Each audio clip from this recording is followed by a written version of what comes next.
Hi friends, నా పేరు ప్రజ్వళ. నా వయస్సు 28 సంవత్సరాలు. నాకు యవ్వనం వచ్చినప్పటినుంచి ఏ పురుషుడి మనస్సు కదిలించేంత అందంగా ఉన్నాను. దేవుడు నాకు ఇచ్చిన సౌందర్యం నా తల్లిదండ్రులకు చాలా ఉపయోగపడింది. ఎందుకంటే ఒక ధనవంతుడి కుటుంబంతో నా పెళ్లి జరగడానికి నా అందమే కారణం అనడంలో అతిశయోక్తి లేదు. అందరిలా నాకు నా భర్త అందంగా ఉండాలని, చేతులతో డబ్బు ఉండాలని పెద్ద ఆశ ఉండేది. ఇక్కడే నా డిగ్రీ కూడా ముగిసింది. అంతలోనే నా తండ్రికి ఈ పెళ్లి ప్రతిపాదన వచ్చింది. మా కుటుంబం మిడిల్ క్లాస్ కాబట్టి ఈ సంబంధం తిరస్కరించే అవకాశం లేదు. అంతేకాకుండా మధుమగ అర్జున్ చూడడానికి హ్యాండ్సమ్గా ఉన్నాడు. అర్జున్ హైదరాబాద్లో ఒక ఎంఎన్సీ కంపెనీలో పనిచేస్తున్నాడు.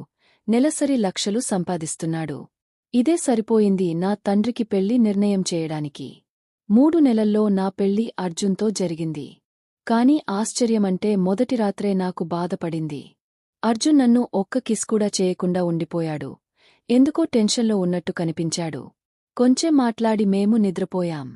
నా భర్త నా అందంబాడిని చూసి రాత్రంతా నిద్రపోకుండా ఉండాలి అని నా స్నేహితులు చెప్పి నాలో కలిగించిన ఆశకు ఆ రోజు నీరు పోసినట్టయింది. భర్త ఇంటివారు నన్ను బాగా చూసుకున్నారు. అత్త ముందే మరణించింది. అందుకే మామ, నా నాదిని, ఒక విధవ ఆంటీ మరియు ఆమె 2 పిల్లలు ఇంట్లో ఉన్నారు. మా హనీమూన్ గురించి ఇంటివారు మాట్లాడుకుంటున్నప్పుడు అర్జున్ దాన్ని తప్పించుకున్నాడు. తర్వాత కూడా అర్జున్కి నా అందంలోగాని, నాతో సంబంధం కలిగించడంలోగాని ఆసక్తి లేకపోవడం నాకు బాధ కలిగించింది. మరి నా నాదిని అనేకసార్లు, అన్నా నీ సౌందర్యానికి పిచ్చి ఉండాలి అలాంటిదా అని అనడం నన్ను మరింత బాధించింది. కథకు వస్తే అర్జున్ హైదరాబాద్కు తిరిగి వెళ్లడానికి ఇంట్లో చెప్పినప్పుడు ఇంటివారు నన్ను కూడా తీసుకెళ్లమని చెప్పినప్పటికీ అర్జున్ నిరాకరించాడు. చివరికి ఇంటివారి మాట విని నన్ను హైదరాబాద్కు తీసుకువెళ్లాడు. నెల రోజుల్లో మేము క్రమంగా సెటిల్ అయ్యాం. కొన్నిసార్లు పడుకునే సమయంలో అర్జున్కి ఎరెక్షన్ ఉన్నట్టు చూసి నేను కూడా ఆశపడుతుండేది. కాని అయినా అతను నన్ను తాకడేలేదు. ఇలా 6 నెలలు గడిచినా నేను ఇంకా వేచి ఉన్నాను. ఈ 5 నెలల్లో అర్జున్ను మెప్పించే నా ప్రయత్నమంతా వ్యర్థమయ్యింది. అర్జున్ నా నుండి దూరంగానే ఉండేవాడు.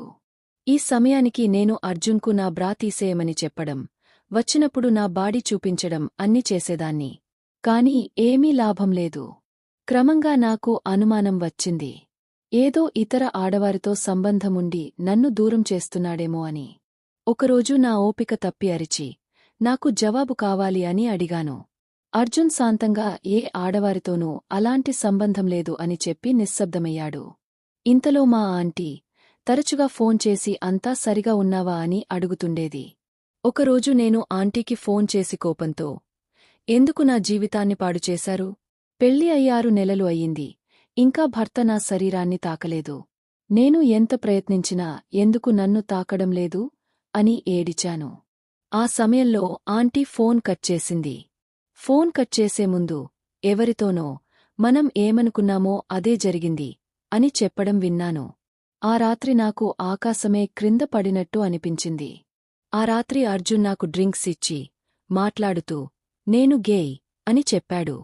మొదట్లో నాకు నవ్వు వచ్చినా తర్వాత కన్నీళ్లే కారాయి. ఎందుకు నా జీవితాన్ని పాడు చేశావు అని అడిగినప్పుడు అర్జున్, క్షమించు, ఇంటివారి ఒత్తిడికి పెళ్లి చేసుకున్నాను అన్నాడు.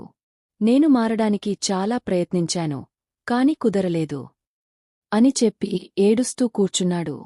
ఇద్దరం ఏడుస్తూ ఎప్పుడు నిద్రపోయామో తెలీదు. మరుసటి రోజు అర్జున్ ఎప్పటిలా ఆఫీస్కు వెళ్లాడు. వెళ్లే ముందు నా దగ్గర క్షమాపణ కోరాడు. నేను ఏమీ చెప్పలేదు. అర్జున్ ఆఫీస్కు వెళ్లిన తర్వాత నేను నన్ను పెళ్లి చేసుకున్నవారిని, ఇంటివారిని, ప్రపంచంలో ఉన్న ప్రతి ఒక్కరిని శపించాను. మళ్లీ ఆలోచించి ఇతని నుండి డివోర్స్ తీసుకుని కొత్త జీవితం ప్రారంభించాలని నిర్ణయించుకున్నాను. ఆ పుణ్యానికి ఆ రోజు సాయంత్రం బెంగళూరుకు ఫ్లైట్ బుకింగ్ కూడా చేసుకున్నాను. గెట్టూరి ప్రజ్వళ కథ పార్ట్ 2 కావాలంటే మా ఛానల్ను లైక్ మరియు సబ్స్క్రైబ్ చేయండి. పార్ట్ 2 కామెంట్ చేయండి. ధన్యవాదాలు.